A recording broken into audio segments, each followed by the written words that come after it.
Hospital CCTV వీడియోలో తనను ఎత్తుకుని వెళ్తున్నది ప్రవీణ్ జయరామని తెలియడంతో అన్విత షాక్ అవుతుంది. ఇటువైపు ప్రియ కూడా ఆశ్చర్యంగా చూస్తోంది. షాడో ప్రవీణ్ జయరాం ఒక్కరే అని తెలియడంతో అన్వితలో అనేక ఆలోచనలు కలిగాయి. సీసీటీవీ ఫుటేజ్ వైపు చూస్తూ ఆలోచనల్లో పడిపోయింది. అన్విత, అన్విత అని 2 సార్లు ప్రియ పిలిస్తే ఆలోచనల్లోంచి బయటకు వచ్చింది. మన అనుమానం కరెక్ట్ అయ్యింది. అతను ప్రవీణ్ జయరామే. మరి అతన్ని అందరూ గే అంటారు అని ప్రియ సందేహంగా అడుగుతుంటే, అది అబద్ధం, అతను గే కాదు అని చెబుతూ అతనితో పాటు గడిపిన క్షణాలను గుర్తుకు చేసుకోసాగింది అన్విత. అతను తన బాడీతో ఆడుకున్న విధానాన్ని, తనను దగ్గరకు తీసుకున్న విధానాన్ని, మాటలను, చర్యలను అన్నిటినీ గుర్తు చేసుకుంటే అతను ముమ్మాటికి పర్ఫెక్ట్ మ్యాన్ లాగే అనిపించాడు. అందుకే అతడు గే కాదని నమ్మకంగా ప్రియాతో చెప్పింది. అలా అయితే అతనెందుకు నీతో ఉన్నప్పుడు మాస్క్ పెట్టుకుంటున్నాడు? అసలు ప్రాబ్లం ఏంటి అని అడిగింది ప్రియా. ఎగ్జాక్ట్గా నాకు తెలియదు. తనకేదో సమస్యలున్నాయని చెప్పాడు. ఆ సమస్యలు సార్టౌట్ అయిన తర్వాత మాస్క్ తీసేస్తాడేమో అని అంది అన్విత. Praveen Jayaram rich person. అతనికి సమస్యలున్నాయని నేననుకోను. మేబీ వేరే ఇంకేదైనా కారణమయ్యుండొచ్చు అని ప్రియ అంటుంటే, ఏమై ఉంటుంది అని అనుమానంగా అడిగింది అన్విత. మేబీ తన లవర్కు భయపడి అతన్ని దగ్గర మాస్కుతో ఉంటున్నాడేమో. నీతో కలిసున్నప్పుడు మాస్కుతో ఉండడం వల్ల అతనెవరో బయట వాళ్లకు తెలిసే అవకాశం లేదు. దానివల్ల నీతో ఉంటున్నట్టు అతని లవర్కి కూడా తెలియదు. ఒకవేళ ఆమె అతని కోసం తిరిగి వస్తే నీతో కటీఫ్ చేసేసుకుని తన దారి తను చూసుకుంటాడేమో అని అంది ప్రియా. నో, అలా జరగకూడదు అని అంది అన్విత. నువ్వలా అనుకున్నంత మాత్రాన జరగకుండా ఆగిపోదు. ఇన్ని రోజులవుతున్నా కూడా అతను తన ఐడెంటిటీని దాచిపెట్టాలనుకుంటున్నాడంటే కారణమేంటో ఆలోచించు, జాగ్రత్తగా ఉండు అని చెప్పింది ప్రియా. ఆ మాటలు అన్వితలో భయం కలిగించాయి. అంతలో, అన్విత, నాదొక ఐడియా. నా నెట్వర్క్ యూజ్ చేసి ప్రవీణ్ జయరాం గురించి మరిన్ని వివరాలు కలెక్ట్ చేస్తాను. అతని లవర్ ఎవరో కూడా తెలుసుకుంటాను అని చెప్పింది ప్రియా. వద్దు, అతని లవర్ ఎవరో తెలుసుకోవడం నాకిష్టం లేదు. తను ఎవరో తెలిసిన తర్వాత నేనతనితో ఉండలేను. షాడో తనకు లవర్ ఉందని మాత్రమే చెప్పాడు. అది నిజమో అబద్ధమో ఎవరికీ తెలియదు. ఒకవేళ అది నిజమే అయితే, ఆమె నిజంగా ఉందని తెలిస్తే, అతన్ని ఇంకా ప్రేమిస్తుందని తెలిస్తే నేను తట్టుకోలేను అని అంది అన్విత. ఆ మాటలకు ప్రియ చిన్నగా నవ్వి, ప్రేమ గుడ్డిదంటారు. నిన్ను చూస్తే నిజమే అనిపిస్తుంది. మరి ఇంతలా ప్రేమించాలా అని అడిగింది. ఇంతలా ప్రేమించాలా, అంతలా ప్రేమించాలా అనుకుని ఎవ్వరూ ప్రేమించరు. అదంతా అలా జరిగిపోతుంది. ఒకవేళ ప్లాన్ చేసుకుని ప్రేమిస్తే ఆ ప్రేమలో నిజాయితీ ఉండదు. ప్రేమకు ప్లానింగ్ అవసరం లేదు, ఎమోషన్ కావాలి అని చెప్పింది అన్విత.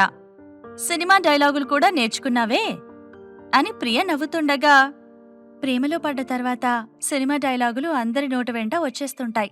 అందులో కొన్ని అద్భుతంగా కూడా ఉంటాయి అని నవ్వుతూ అంది అన్విత. అదిగో, అమ్మాయి గారికి మాటలు కూడా బానే వస్తున్నాయి. ఇదంతా షాడో ట్రైనింగేనా అని ప్రియ అడగడంతో అవునన్నట్టుగా తల ఊపింది. అలా వాళ్ళిద్దరూ కాసేపు మాట్లాడుకున్నాక హాస్పిటల్ నుండి అన్వితకు కాల్ వచ్చింది. చంద్రం కోసం ఎవరో వచ్చారని హాస్పిటల్ స్టాఫ్ చెప్పడంతో ప్రియకు బాయ్ చెప్పేసి అక్కడ్నుంచి హాస్పిటల్కు వెళ్ళింది. హాస్పిటల్ వార్డ్ వైపు వెళ్తుండగా ఆమె మనసంతా ఆలోచనలతో నిండిపోయింది. నాక్కూడా తెలియకుండా బాబాయిని కలవడానికి ఎవరొచ్చారు? లాసీ వచ్చిందా? అయ్యుండదు. ఎందుకంటే తనను రానివ్వకూడదని నర్సులకు షాడో ఆర్డర్స్ పాస్ చేశాడు కాబట్టి తనయ్యుండదు. మరి ఇంకెవరు అని ఆలోచిస్తుండగా బాబాయ్ ఉన్న వార్డులోంచి ఎవరో మాటలు వినిపిస్తున్నాయి. ఆ గొంతు పరిచయమున్నట్టుగా అనిపించడంతో ఎవరా అని ఆలోచిస్తూనే వార్డులోకి అడుగుపెట్టింది. అక్కడ చంద్రం తమ్ముడు సురేంద్ర కనిపించాడు. ఆయన్ని చూసి అన్విత ఆశ్చర్యపోతూనే, బాబాయ్, మీరా? ఎప్పుడొచ్చారు అని అడిగింది.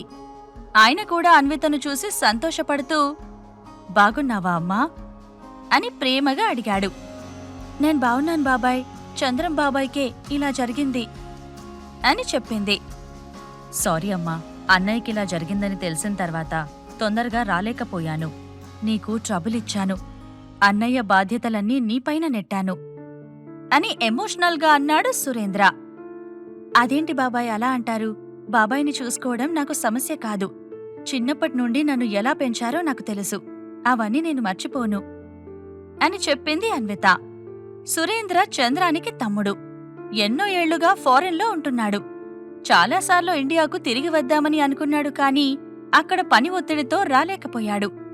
అయితే అతను అబ్రాడ్లోనే ఉండిపోవడానికి మరో కారణం కూడా ఉంది. అతను చాలా రోజులుగా అన్విత వాళ్ల ఫాదర్ కోసం వెతుకుతున్నాడు. అతను యూరప్లోనే ఉన్నాడని తెలుసుకుని అన్వేషణ ప్రారంభించాడు. అందులో సక్సెస్ అయ్యాడు. అన్విత, సురేంద్ర ఇద్దరూ చాలాసేపు మాట్లాడుకున్నారు. లాస్య హాస్పిటల్కి వచ్చి ఏం చేసిందో పూర్తిగా వివరించింది అన్విత. దాంతో సురేంద్రకు పిచ్చి కోపమొచ్చింది. లాస్యకేమైనా పిచ్చి పట్టిందా? అలా ఎందుకు చేసింది? తను చేసిన తప్పులకు తప్పకుండా శిక్ష పడుతుంది. కర్మ ఎవరినీ విడిచిపెట్టదు అని అన్నాడు సురేంద్ర. కర్మ గురించి వదిలేయండి బాబాయ్. తనకు శిక్ష పడినా పడకపోయినా నాకెలాంటి సమస్య లేదు. బాబాయ్ తొందరగా రికవరీ అయితే అంతే చాలు అని అంది అన్విత. అవునమ్మా, అన్నయ్య బావుంటే అంతకన్నా మనకేం కావాలి? అమ్మా, నీకో గుడ్ న్యూస్ తెచ్చాను. మీ నాన్న గురించి చాలా విషయాలు తెలుసుకున్నాను అని అన్నాడు సురేంద్ర. ఏంటి మీరు చెప్పేది? నిజమా అని ఆశ్చర్యపోయింది అన్విత.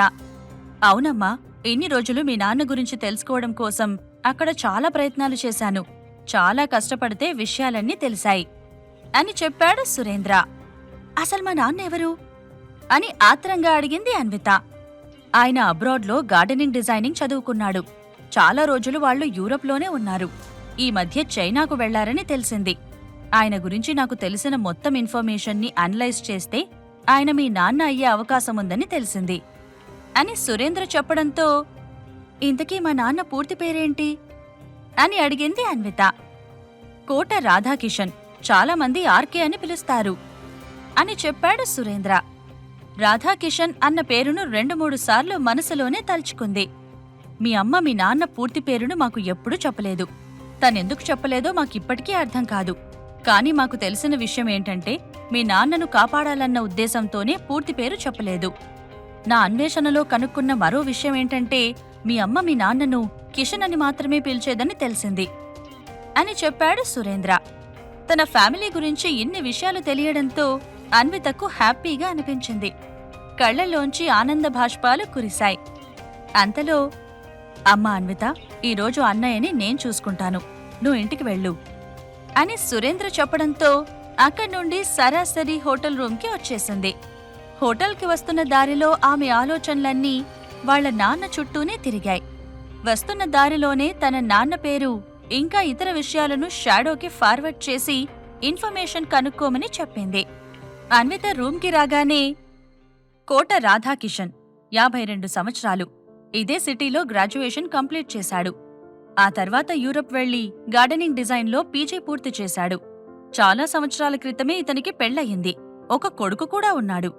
అతని వైఫ్ గురించి ఎక్కువ వివరాలు దొరకలేదు. నాకు తెలిసి ఇతని వైఫ్ పూర్ పర్సన్ అయ్యుంటుంది. బ్యాక్గ్రౌండ్ లేని కుటుంబం నుండి వచ్చి ఉంటుంది అని అన్వితతో చెప్పాడు షాడో. అతడలా చెప్తుంటే కన్నార్పకుండా చూస్తూ ఉంది అన్విత. ఏంటలా చూస్తున్నావ్ అని షాడో అడగడంతోనే, ఏం లేదు, నా ఫ్యామిలీ గురించి ఇన్ని విషయాలు తెలుస్తుంటే నాకు ఒక ఫ్యామిలీ ఉందన్న ఫీలింగ్ కలుగుతుంది. వాళ్ళు నా దగ్గర లేకపోయినా కూడా నాతోనే ఉన్నారన్న ఫీలింగ్ వస్తోంది అని చెప్పింది అన్విత. ఇప్పుడు నువ్వు ఏం చేయాలనుకుంటున్నావు? మీ నాన్నను కలవాలనుకుంటున్నావా అని అడిగాడు. ఎలా కలుస్తాను? ఆయనిక్కడ లేరు కదా అని అన్విత అనడంతోనే, ఇంకొన్ని రోజుల్లో ఆయనిక్కడికొస్తున్నారు అని ఆన్సర్ ఇచ్చాడు షాడో. నిజమా అని ఆశ్చర్యపోయిన అన్విత, అయితే ఖచ్చితంగా కలవాల్సిందే అని అంది. ఎలా కలుస్తావ్? ఆయనకింకో భార్య ఉంది, కొడుకు ఉన్నాడు. ఇప్పుడు నువ్వు వెళ్ళి మీరు మా నాన్నగారు అని చెప్తావా అని షాడో అడిగాడు. అన్విత కొద్దిసేపు ఆలోచించి, అలా నేను చెప్పలేను. అలా చెప్తే మా నాన్న ఫ్యామిలీలో ఇబ్బందులు వస్తాయి. ఆయన భార్య ఆయన్ని వదిలిపెట్టే అవకాశముంది. కళ్ల ముందే కాపురం కూలిపోతే ఎలా ఉంటుందో నాకు తెలుసు. అలాంటి సిచ్యువేషన్ మరొకరికి రావాలని నేను కోరుకోను అని అంది. మరేం చేస్తావ్? మీ నాన్నని ఎలా కలుసుకుంటావ్ అని షాడో అడగడంతో, ఎక్కడైనా ఆయన్ని సపరేట్గా కలుసుకుంటాను అని చెప్పింది. అదంత ఈజీ కాదు బేబీ. ఆయన చాలా ఫేమస్ గార్డెనింగ్ డిజైనర్. ఆయన్ని కలుసుకోవడం టికెట్ తీసుకుని సినిమాకి వెళ్లినంత ఈజీ అనుకున్నావా అని చెప్పాడు షాడో. ఆ మాటలకు కొద్దిసేపు ఆలోచించిన అన్విత షాడో వైపు చూస్తూ, నువ్వున్నావుగా, నువ్వే మా నాన్న దగ్గరికి తీసుకెళ్ళాలి అని చెప్పింది. చిన్నగా నవ్విన షాడో, చూద్దాంలే, ఆయన ఇక్కడికొచ్చాక ఏం జరుగుతుందో ఏంటో, ఆ తర్వాత ఆలోచిద్దాం అని అన్నాడు. ఆ తర్వాత ఇద్దరూ కలిసి డిన్నర్ చేసి పడుకున్నారు. ఒకవైపు షాడో గురించి నిజం తెలిసిందని సంతోషం, మరోవైపు నాన్న గురించి కూడా తెలిసింది అనే ఆనందంతో తెల్లవారుజామున ఎప్పుడో నిద్రలోకి జారుకుంది అన్విత. ఉదయం 8 అవుతున్నా అన్విత ఇంకా నిద్ర లేవలేదు. 8 గంటల 10 నిమిషాలకు మొబైల్ రింగ్ అవడంతో నిద్రలోంచి లేచి కాల్ లిఫ్ట్ చేసింది. అన్విత, ఈరోజు ఆటో షో ఉంది, గుర్తుందా? మొన్నటిలాగా ఆలస్యం చేయకుండా తొందరగా రా అని అన్నాడు రాఘవ్. వెంటనే అన్వితకు నిద్రమొబ్బు ఎగిరిపోయింది. ఆటో షో గురించి ఎలాంటి ఆలోచన లేకుండా నిద్రపోతున్న తనను తాను తిట్టుకుంది. కాని దాన్ని బయటపడనీయకుండా, గుర్తుంది సార్, ఆల్రెడీ రెడీ అయ్యాను, వచ్చేస్తున్నాను అని చెప్పింది. ఒక 10 నిమిషాలాగు, నేను కార్ తీసుకొస్తున్నాను అని రాఘవ్ చెప్పడంతో, వద్దు సార్, నేను బస్లో వచ్చేస్తాను, మీకెందుకు శ్రమ అని అతనికి మరో మాట మాట్లాడ్డానికి టైం ఇవ్వకుండా ఠక్కున ఫోన్ పెట్టేసింది. బెడ్పై నుండి లేచి చకచకా రెడీ అయ్యి హోటల్ రూమ్ నుండి బస్టాప్కి వచ్చి ఆటో షో జరుగుతున్న ప్లేస్కి వెళ్ళింది అన్విత. అక్కడ చాలామంది మోడల్స్ ఉన్నారు. వాళ్ళని చూస్తూ ఒక పక్కగా కూర్చుంది. మోడల్స్ అంతా అందంగా ఉన్నారు. వాళ్లంతా ఒక గుంపుగా చేరి టీవీ సీరియల్స్, షోస్ గురించి మాట్లాడుకుంటున్నారు. అన్వితకు టీవీ సీరియల్స్ గానీ షోస్ గురించి గానీ ఏమీ తెలియదు. తనతో మాట్లాడ్డానికి ఎవరూ లేకపోవడంతో మోడల్స్ వైపు చూస్తూ వాళ్లకు ఎలా మేకప్ వేయాలా అని ఆలోచిస్తోంది. అంతలో, మీరెవరు, కొత్త మోడలా అని ఒక గొంతు వినిపించింది. తల పైకెత్తి చూసేసరికి అక్కడ ఓ మోడల్ గర్ల్ కనిపించింది. నేను మేకప్ ఆర్టిస్ట్ని, లాస్ట్ టైం కూడా మీకు మేకప్ చేశాను అని చెప్పింది అన్విత. ఆ విషయం నాకు తెలుసు కానీ లాస్ట్ టైం నీ అపీరెన్స్ బాగోలేదని రాఘవ్ సార్ నిన్ను చాలా తిట్టాడు కదా, అయినా కూడా మళ్ళీ అలానే వచ్చావేంటి? మేకప్ ఆర్టిస్టులు ట్రెండ్కు తగ్గట్టుగా ఉంటే చూసేవాళ్లకు కూడా బావుంటుంది అని చెప్పింది ఆ మోడల్. నేనొచ్చింది మేకప్ వేయడానికి మాత్రమే, చూసేవాళ్లకు బావుండాలని నేనేది వేసుకోను, నాకు ఏది బావుంటుందో అదే చేస్తా అని కొద్దిగా కోపంగా చెప్పింది అన్విత. ఆ మాటలకు ఆ మోడల్ చిరాకు పడుతూ, నేను నీ మంచి కోసమే చెప్పాను, ఎక్స్పీరియన్స్ ఉన్నవాళ్లు చెప్పే మాటలు వింటే నీకే మంచిది, ఆ తర్వాత నీ ఇష్టం అని చెప్పి అక్కడ్నుంచి వెళ్ళిపోయింది. మోడల్స్ గుంపులోకి వెళ్లిన ఆ అమ్మాయి అన్విత గురించి వాళ్లందరితో చెప్పేసింది. దాంతో వాళ్లంతా అన్విత వైపు చూస్తున్నారు. ఆ చూపులను ఆమె భరించలేకపోయింది. టైం ఎప్పుడవుతుందా, మేకప్ ఎప్పుడు వేద్దామా అని ఆలోచిస్తోంది. సరిగ్గా అప్పుడే రాఘవ్ అక్కడికి వచ్చాడు. అతను రాగానే మోడల్స్ అంతా తలలు దించేసుకుని నేల చూపులు చూస్తూ గుడ్ మార్నింగ్ సార్ అని విష్ చేస్తున్నారు. వాళ్లకు విష్ చేయకుండానే అన్వితను చూసిన రాఘవ్ ఒక్కసారిగా విపరీతమైన కోపం తెచ్చుకున్నాడు. వేగంగా ఆమె దగ్గరికి వెళ్లి, కమ్ టు మై రూమ్ అని అక్కడ్నుండి తన క్యాబిన్లోకి వెళ్లిపోయాడు. రాఘవ్ కోప్పడుతున్నాడని అన్విత ఊహించలేకపోయింది. దాంతో ఎలాంటి ఆలోచన లేకుండానే రాఘవ్ వెనకాలే నడిచింది. ఈ సీన్ చూస్తున్న మోడల్స్ అంతా, ఈరోజు మేకప్ ఆర్టిస్ట్ పని అయిపోయినట్టే, ఆటో షో కోసం ఎంత దరిద్రంగా రెడీ అయి వచ్చిందో చూసావా అని అంతకుముందు అన్వితతో మాట్లాడిన మోడల్ గర్ల్ వాళ్లందరితో అంది. క్యాబిన్లోకి వచ్చాక అన్విత వైపు రాఘవ్ కోపంగా చూసి, నువ్వేసుకున్న డ్రెస్ ఎలా ఉందో చూసావా అని అడిగాడు. ఏమైంది సార్ అంటూ తన డ్రెస్ను మరొకసారి చూసుకుంది అన్విత. ఏమైందా, నీ డ్రెస్లో ఇంకొకరు పడతారు తెలుసా, అంత లూజ్గా ఉంది అని రాఘవ్ అన్నాడు. అలా ఏం లేదు సార్, కొద్దిగా లూజ్ అయింది, అయినా అది కూడా ట్రెండీగానే ఉంటుందని వేసుకునొచ్చేశాను అని చెప్పింది అన్విత. ఆడవాళ్లు లూజ్గా వేసుకోవడం ట్రెండ్ కాదు, ముందు ఆ విషయం తెలుసుకో అని అన్నాడు రాఘవ్. ఆ విషయం అన్వితకు బాగా తెలుసు. నిజానికి తను కావాలని ఆ డ్రెస్ వేసుకుంది. అన్విత అలా చేయడానికి కారణమేంటి? అసలు అన్విత గురించి రాఘవ్ ఏం ఆలోచిస్తున్నాడు? హాస్పిటల్ సీసీటీవీ ఫుటేజ్ గురించి షాడోకి తెలుస్తుందా? షాడో, ప్రవీణ్ జయరాం ఒక్కరేనా?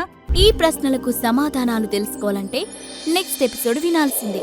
క్రింద ఇచ్చిన లింక్ ని క్లిక్ చేసి పాకెట్ ఎఫ్ఎం యాప్ ని ఇన్స్టాల్ చేసుకోండి.